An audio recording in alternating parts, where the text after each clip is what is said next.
Dédication Kyoto, tsy tezitra akory, sendra mba nandalo masoko koa rehefa nalefa namako MP tamiko an capture d'écran ilay poste zay soratanao makasika andrapy ny hoe anarana tsy haiko zay tao andohanao tao a ny anarako tongnata sy toma tamin'ny hoe native tongue anjaranao mijery an'izay mety ho dikan'izay faharoa manaraka an'izay mozika rap lazainao hoe fakofako fatifatindravatra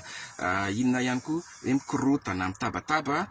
dia misy mozika tsy mekitsiny ianao raha hoe zay fandrenesanao anazy a fa za koa aty amin'ny côtéako misy mozika tena tsy miasa amin'ny piesiko mihitsy ny tsy itovizako aminao dia za tsy andany lera hoe anoratra poste tsisy dikany a hitadiavana réaction ny olona fotsiny ny ana rehefa tsy tiako dia zapeko tsotro zao fa telo manaraka an'izay nampiarahanao tamin'ilay affiche ny Achache for life amin'ny postanao ainao ve zany Achache for life zany ainao ve zany hoe hip hop for life zany fantatrao ve ny dikan'izany misy aina ao ambadika zany mila avotana mila fanampiana namanay boom izay rappeur izy a nefa champion de mada ihany koa tamin'ny rally tamin'ny 2015 a mila fanampiana izy satria tratran'ny